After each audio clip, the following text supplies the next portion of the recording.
Good afternoon, ladies and gentlemen. Welcome to the exciting, innovating, and amazing Propagandacast with me, your host, Imperial Dane, the one and only Master Propaganda Heroes, like Defender of the Fatherland, Author 1v1 on, you guessed it, it is Taranto Coastline. In the south, it is the one and only Pax Ajax, fighting for the Deutsches Afrika Korps, here with the 16th Panzer Division. 2nd Panzergrenadier Company with Panzer Pioneer and a bike. In the east stands ArthurCotton, fighting for freedom, democracy, and liberty, here with Special Operations. And an engineer start here with the 45th Infantry Division. Bazooka team as well, the opposite to deal with any fast light vehicles are the DAK.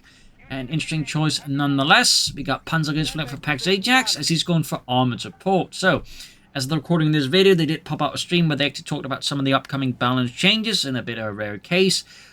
Light vehicles across the board seems like they're going to receive, at least in some cases, nerfs. Half-tracks, at least the bigger ones than the 250 are probably not going to get nerfed, but, you know, armored cars will be nerfed a bit across the board. In most cases, it seems like they just push back the timing and make it hard to spam them, but at least from my perspective, they aren't fixing the core issue, which is, you know, that they're so difficult to counter in some cases. I don't know. Also, ultralights like the bike should also be a bit easier to counter, and the Jeep and the Weasel and all that.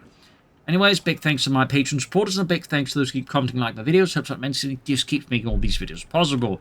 Other sort of noteworthy elements is apparently Rival will get a bit nerfed, though how exactly I didn't quite catch. I forgot, we got Panzer Grenadiers, Panzer Pioneers for the DAK getting buffed. The bike will actually provide a combined arms bonus to the infantry going forwards. That's, honestly, I think going to be really big. 30 cal there for ArthurCotton.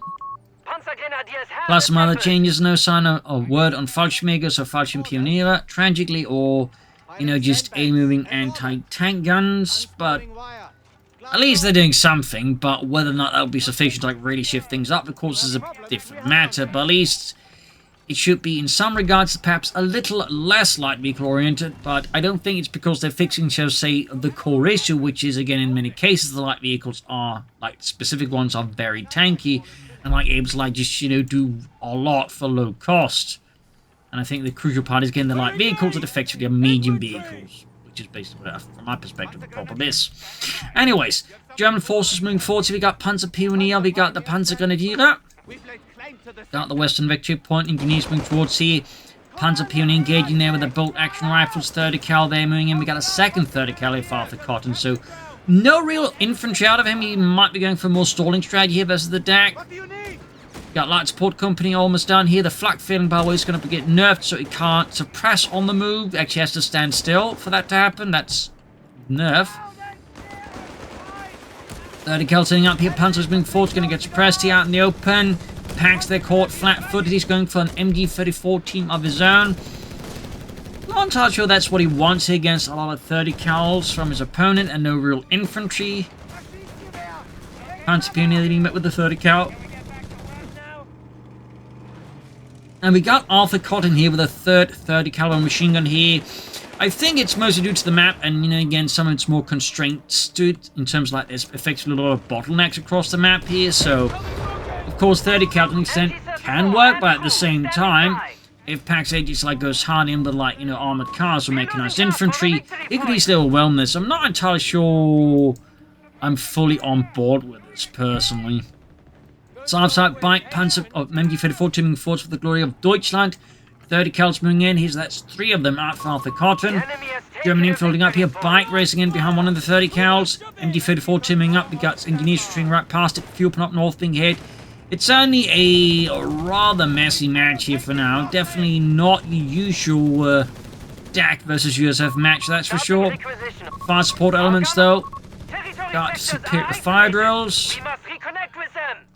We got German troops moving up here. Scouts are definitely going to get pushed off. We got the infantry supports in up for ArthurCotton.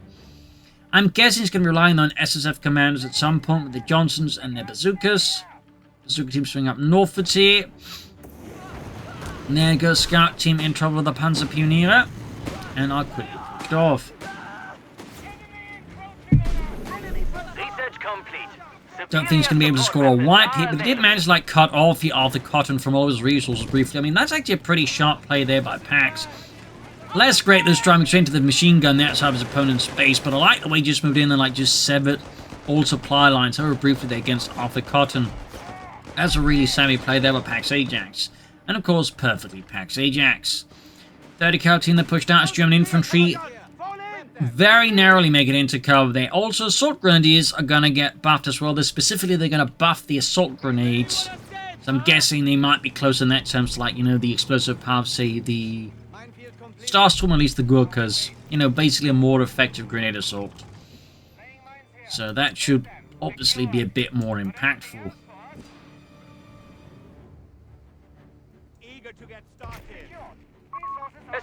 There you go, Assault Grenadiers out, Sturmgrenadiere with the MP40s, die Maschinenpistolen 40. Panzer Pioneer setting out. Scouts, 30 cals, Engineers. Got the motor pool there for ArthurCotton, and we got the flak feeling half turn left for Pax Ajax. Mine goes off. Panzer goes hitting though, not the bike. That's kind of where, yeah, you know, it's kind of good it's the infantry, not the vehicle that hit the mine, because again, the bike would have been blown apart, gone, whereas here, just some casualties, so it does have a bit of manpower there, even if it's not ideal all the way. Of course, it does also highlight right now that Pax Ajax does have one slight gap in his forces. He can't detect mines. This could, of course, become big. And there you go. Hits another mine and loses the bike. So suddenly these mines are paying off big time for ArthurCotton and the 45th Infantry Division, as the 16th Panzer Division is losing a bit of speed here. Got the flag feeling half-track out there. MD-34 team doing what it can. We got the ambulance on the way there for Pax Ajax.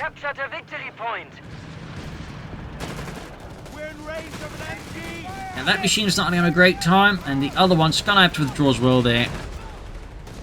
Bastard jumping down from my shoulders. He was having a nice time up there, but I guess he wanted to be somewhere a bit more quiet now.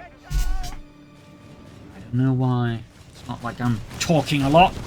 30 cal there, though, of course, met with something much bigger and more numerous, as the flak feelings for 20mm autocannons right into it. We got the ambulance out. The soldiers being hit with the captain, losing Ludwig to heavy fire up north, though. ArthurCotton is putting up a fierce defense in the name of democracy, stymieing and slowing down that Pax Ajax attempts to maneuver northwards. Anti-tank is ready here. Almost got the captain. 30 cal setting up there. Scouts there lining up. Pax, I imagine they're not diving in because he's worried there might be a bazooka team or something else hiding around the corner, so diving in with this flak filling there could quickly cost him it. Not a bad assessment, even if it's an anti-tank. There's his bazooka team. There you go. Almost in the flak filling here. Definitely got a bit aggressive with it. That's also kind of the advantage of a light vehicle with 4 anti-aircraft gun barrels mounted on the back. You can be aggressive with it. Said, obviously, you need to be careful you don't treat it like a tank, or it's going to very much disappoint you explosively.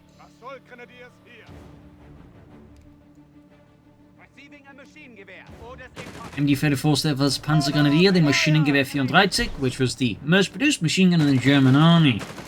Even more so than the MD-42. And you might be wondering why, if the MD-42 was easier overall to produce and cheaper than the MD-34. And the short answer is because the MD-34 had a bit of a head start, hence, you know, the MD-34 part, the 34 part in the name. Oh yeah, he was definitely too aggressive with that repair setup. He should have pulled back towards his space or further away there. Like, always be careful with where you repair your light vehicles or anything like that, because if it's right next to the front line, your opponent can just move up an anti-tank or whatever and just blast it. Bit important to keep in mind. But yeah, MD-34s, they just had a lot more of them produced before the war even began, so that's basically why it was the most produced machine gun. Fun fact. Even if, again, it was basically much harder to produce, or notably harder to produce, whereas again, the MD-42 was largely stamped sheet metal, which is very easy to just do stuff with. The MD-34 wasn't quite that easy. So, little fun fact. We got soldiers rushing in here. Another squad in. Dashing in for Deutschland. Knocked out with bazooka fire. But unfortunately, of course, here for ArthurCotton, he still has a full health assault grenadier squad filled with MP40s. Got that mechanized goodness. But there you go. ArthurCotton's 30 cals turn to the target. And here, of course, we see Pax Ajax lacking supporting elements. And there we go. ArthurCotton getting that infantry going here. The SSF Commandos, which stands for Special Surface Force, was an American-Canadian commander unit. Fun fact there. Salvaging the flak feeling. Got white phosphorus rockets at the bazooka team. Panzer was being forced out the cover. I don't even know they had white phosphorus bazooka.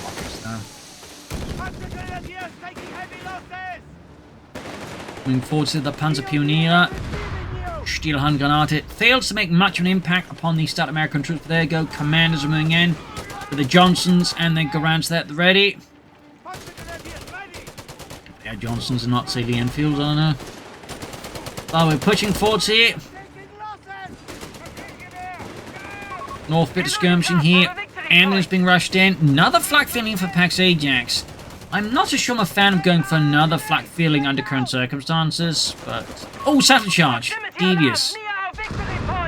Very devious.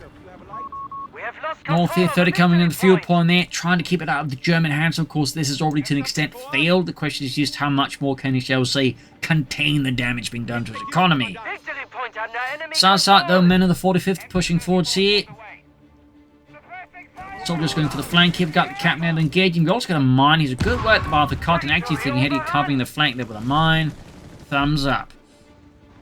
Northeast German infantry, the machine gun support there. Holding up against the American assault here. 30 cal, not having a great time. As hardened Panzer Grenadiers, veterans of many campaigns, stand their ground. Back at base here. Not much there for Pax Ajax, but of course have that second flak filling half tank. 30 cal spotted as Panzer Grenadiers, Panzer P moving in. Could flank him with the assault guns here. Hit them in the side. Got the anti-tank moving up here. That will definitely be a problem there for the flak filling. There you go, great shot. Almost losing it there. And yeah, they lose it again. To an extent, it's nice like initially, but once you confirm your opponent has the M1 anti-tank, and you can't really be that aggressive, especially not that close to the opponent's base. Like, had been up north, I could sort of see the logic more behind it, but here, that's begging for trouble. Of course, that is kind of Pax Ajax thing, asking for trouble. Anyways, Greyhound on the way there for ArthurCotton, the M8 armored car. Soldiers are being suppressed by the 30 cal. Panzers, the bazooka team, putting up a bit of a defense position there inside the villa, but the Germans are quick to flush them out with the Stielhandgranate. Panzerarmee commander there for Pax Ajax. Thumbs up. And in the south here, soldiers pushing back. The captain, in fact, might be putting him to an early grave here. Yes, got a wipe. That's a definite win there. We got mines here. The of Pax Ajax being spotted with the grey of the engineers. Still, Pax does have a good resource lead. Actually, well, he's got a lead in terms of tech resource-wise. ArthurCotton, though, I suppose is in some ways not quite as great there either, but it's not that big of a lead as I initially was led myself to believe. Still has a amount of fuel. He doesn't really have a tank depot. And there you go. Pax Ajax going straight from reserves. Probably going to be a Panther 4, though he could surpass us with Stugs, but I imagine with the Greyhound out, he probably just runs a Panther 4, never mind all the support weapons. That's it. Pax has a bit of problem that makes this a bit more of a risky move, in particular he's going for that. He doesn't have like any anti-tank weapons. Except anti-tank grenades, like he doesn't have Panzerjägers, a Pak 38, no tanks, no mortars. I mean, he's just kind of defenseless against the M8, but there you go, nice flank here. Wipes the 30 cal. That was a beautiful flank there by Pax Ajax. Leaving here ArthurCotton in a very rubbish spot. Attention, we have Tiger heavy tanks. So with that, Pax now has 2 machine guns, equaling ArthurCotton's 2. He hasn't called in more infantry. Of course, more SSF commandos I think would be a healthy idea. I mean, he still needs more troops. So, of course, also selected the P-47 anti-infantry loader here. Of course, this is probably a Pax Ajax would have wished he then hadn't played his second flak feeling that aggressively. There you go, more SSF commandos out.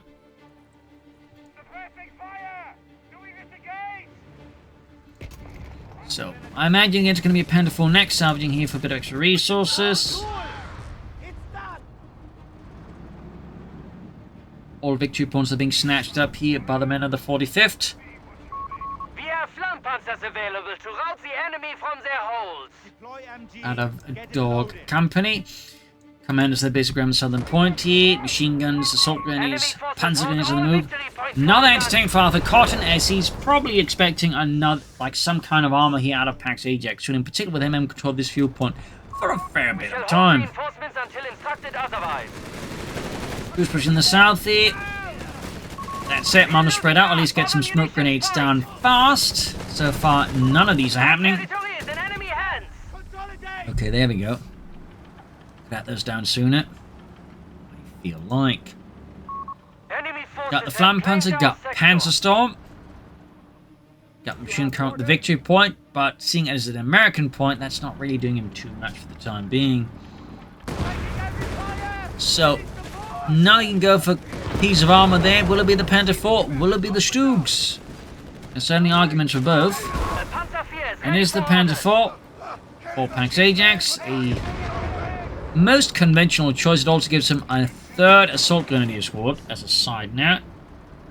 Meaning Pax is going to have like a pretty heavy infantry complement of 2 Panzer Grenadier Squads and then 3 Assault Grenadier Squads. Now mine is going to be a very aggressively oriented build then, with that many assault troops. Of course, I do hope he's gone for veteran squad leaders, except it doesn't appear like that if you look at his Panzer Grenadiers will continue to have just 5-man and not 6-man. There you go, Panther 4 flanking, of course. Unfortunately for Pax Ajax Panzer crew, there's several anti-tanks coming the flank here, plus the commando team. And so here Pax pretty quick loses his Panzer 4 there in a manner I'd argue that was avoidable. Like, just a bit of infantry just got ahead. They're just flanking even further. Just got for anti-tank guns. I think would have done a lot there to save the Panther 4. Instead, Pax just kind of got it wasted there. That is, in a sense, I would say, is a bit the darker side of Pax's playstyle. Like, sometimes you just watch your Panther 4 go down very fast.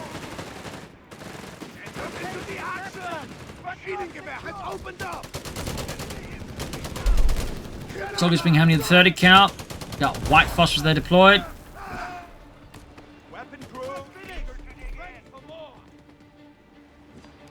Southern points to Big Seas. Could try and advance further than the mission's point here. Got 389 minus 266. Pax Ajax on the 16th Panzer Division, despite setbacks and losses that's going to be tough to explain to higher up the command chain. He's still in a good lead there at least, but does need to preserve his armor and vehicles a tad better. On the bright side, he's yet to lose any infantry. Meanwhile, ArthurCotton has actually lost an SSF commander squad. So, they're definitely both suffering a bit here in not necessarily ideal manners. Greyhound fixed up. And we got the bazooka team moving in here, ready to find a lot of very, very expired commandos. Like this infantry should see for Pax Ajax, obviously a lot of support weapons, does make sense. That one is also going to get nerfed in the upcoming patch, as it basically has got way too much range for its cost and whatnot, I believe. So that's going to get tuned down a bit. Just getting pushed back, I bet you 2 there. Don't know what if anything's going to happen, say, for some use of mortar. Saudi the Panther 4, thumbs up. Yeah. Whether they then proceeds to throw another Panther 4 away is, of course, a different question. But there you go, flanking here. Almost here catching ArthurCotton in a bit of a compromising position, but he's fairly able to dodge up because despite weighing 1 ton, they could somehow still easily wheel them about. Which you still find is a bit awkward.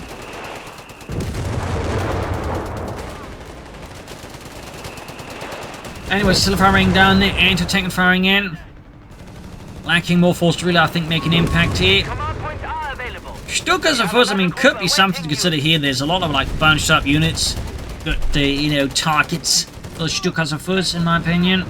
Zuka team trying to flank for the south instead of cut Assault Grenadiers. I mean, that's not going to be the most ideal flank. And you need to be sneaking up here, getting behind Pax Ajax front line that is slowly trying to break through here in the south. Our victory point is being neutralized by the enemy. Got that victory point being seized there. We got 373 versus 247. Still no veteran squad by the appearance of Pax Ajax. I mean, you can soon go for another Panther 4 or a Stug. I believe, of course. It's not impossible that Pax Ajax, in his typical, you know, bold and brazen manner, is just going to try and now go straight for a Tiger tank. Meanwhile, ArthurCotton has finally been able to get a hold of someone higher up the command chain and, you know, get permission to get some tanks going soon. 30 cal dealing with the soldiers in the south here. Bazooka team once more striking here. Pax Ajax forces with White Fossils. We've got another SSF commander squad out as well. Thumbs up. We've got another line gun here for Pax Ajax. Going heavy on those light infantry guns.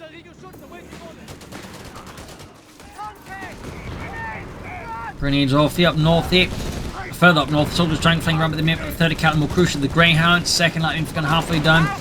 Pax Marine forces. We got the SSF commanders here trying to, you know, get the drop here in Pax. And there you go. US Air Force being dispatched. P-47's going in. Hard for democracy. Line gun number 2 almost done. Greyhound flanking in here. Catching Pax Ajax in a bit of a bind. Forcing his position here to have to withdraw. Second line for gun ready. Now Pax definitely has a fair bit of artillery, whereas ArthurCotton currently has none. Not even a single mortar, which is definitely a bit surprising. You normally see like users of mortars being very fond of mortars, especially if the German opponents have machine guns. And I mean, Pax has got 2 of them. Land gun, they're getting straight with the US Air Force. 30 cal turning up here. Very aggressive 30 cal play there out of ArthurCotton. He's got the M4A1 Sherman medium tank on the way.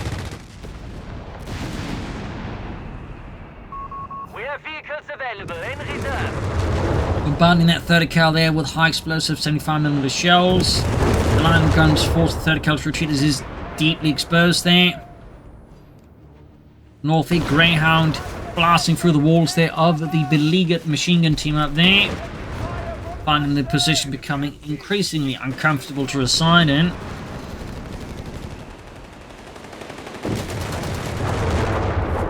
Smoke deployed here to support the assault. Yeah, we can see Pax is getting more and more defensive, which of course is only further, like, you know, enhancing ArthurCotton's map control, in particular since, like, Pax is effectively defending, like, such a shallow part of the map here. This, of course, is very beneficial. The now it does appear like he's kind of like, you know, broken through ArthurCotton. ArthurCotton just slacked off here, and Pax went in hard for Deutschland. Sherman ready here. Main gun lining up with the German troops out in the open. Of course, they're easy targets for the 75mm cannon and the machine guns. Fun fact about the gun used on the Sherman is actually based off a French gun. I think it was a field gun actually from World War I. That was actually the base for that one, and the Grant's main gun. Can't quite remember the name of it, but it was very much so. That's one of those fun bits there.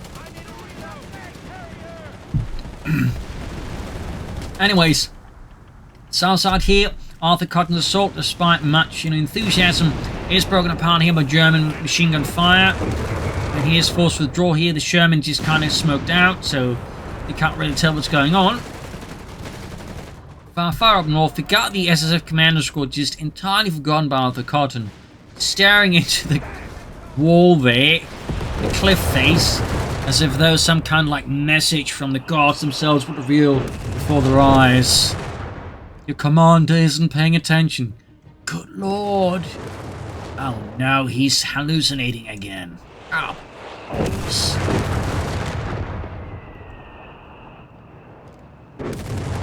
Next he'll start talking about mighty hovering cursors, arrows. Sherman hanging north is backed up, and 30 cal Greyhound just hanging back, waiting repairs. We got there, yes, survival training. We got improved M9 bazooka rockets. Obviously, also a very good upgrade to have. You've got SSF commandos, as that makes their bazookas notably better. I know, big shock.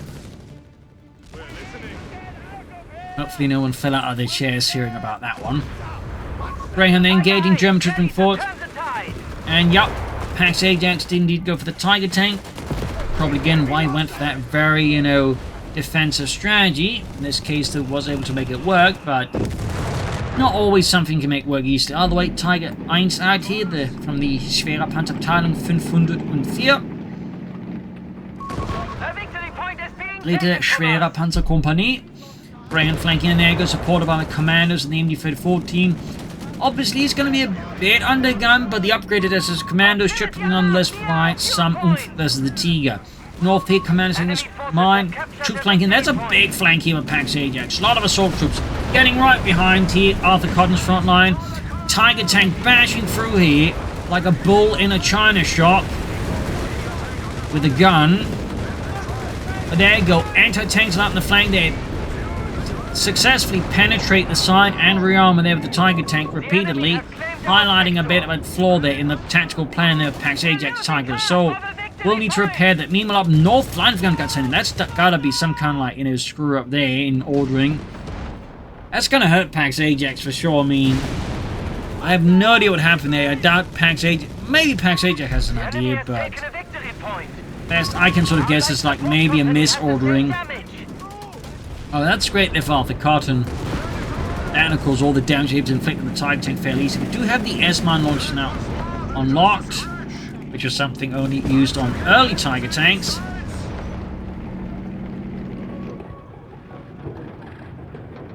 And will be replaced by what's known as the Verteidigungswaffen, or I think self-defense weapons.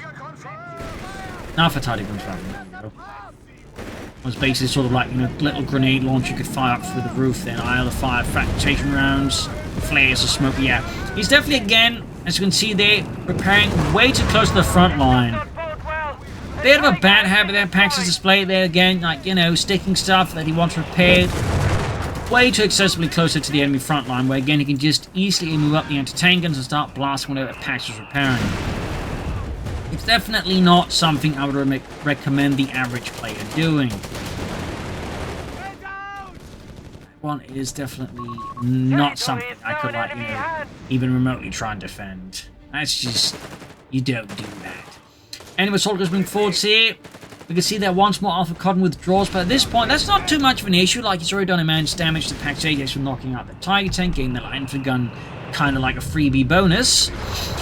And he's also now got 3 SSF commander squads, which also means that ArthurCotton has an immense amount of elite infantry now. I mean, he has 3 squads of, you know, pretty elite troops that, of course, can both whip out the Johnsons or the bazookas, depending on what they're facing. That is pretty, like, grim stuff. Now, of course, Pax still numerically has a lot more troops going for him, though they still haven't upgraded the veteran squad leaders.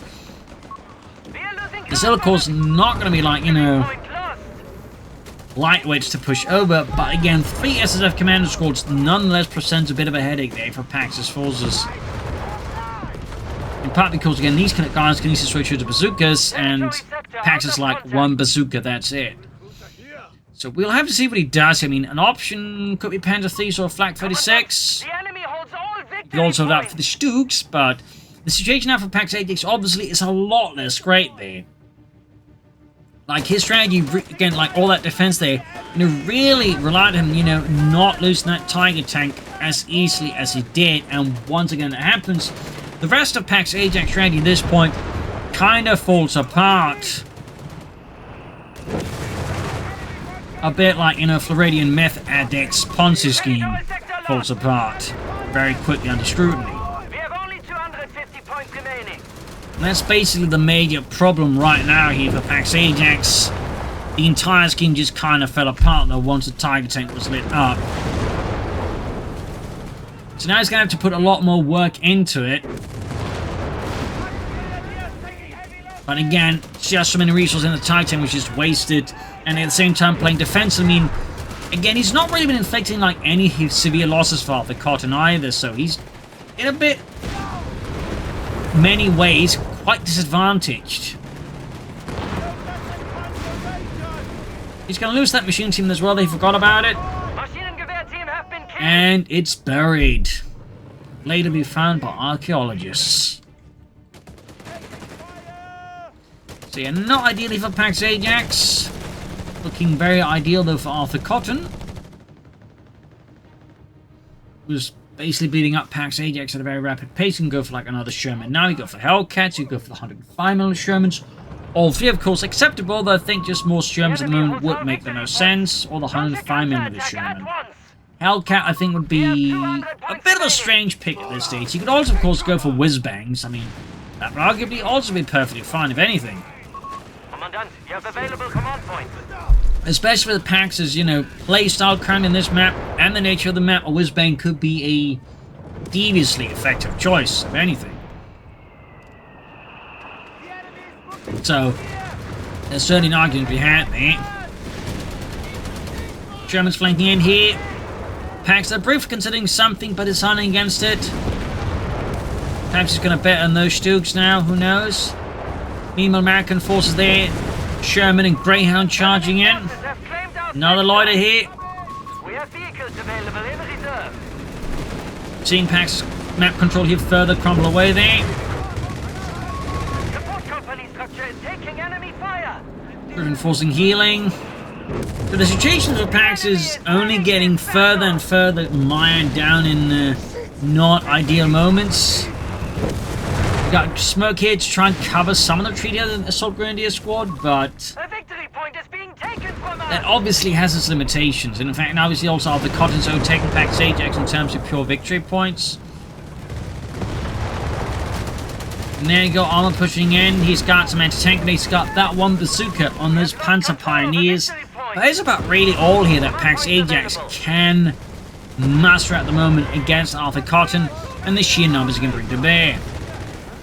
Who's being suppressed here right outside Pax Ajax base? The situation is just falling apart here. How could this happen? Unraveling like a poorly knit sweater in a particularly high-speed dryer. A tumbler. Washing machine, there we go. Get the idea. It's just all coming apart here.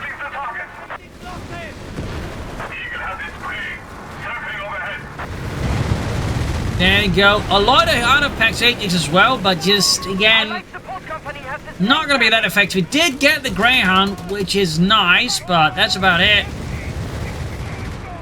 Even if he gets the Sherman, the problem is he's still up against like 3 SSF commander squads, and still most of the map remains, you know, spectacularly American. Some might even say gloriously American. I don't think it's going to be Pax Ajax, at least not when he's playing the match. Another Sherman there for ArthurCotton. Again, could easily gone for the Thunder Sherman, could have gone for the Whiz-Bang. And it's not like even this is like a wrong choice. I think they're all good, but it's just pointing out he could have considered some of those other options as well. But again, at this stage, I mean, as long as it's not a Hellcat, it's effectively a valid choice. We got Pax there. It's just, yeah, going GG there. Game over. A brutal loss for Deutschland. Fearsome victory for democracy.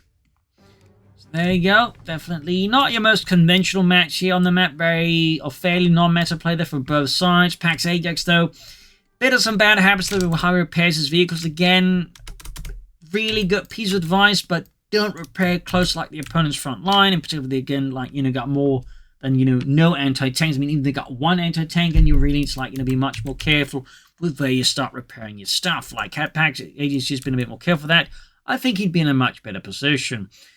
So, there you go. Hope you enjoyed this match. I learned something from it. If you did, subscribe, like, share, comment. And this is Imperial Engine. Cheers, and see you all tomorrow for another episode. Bye, everyone.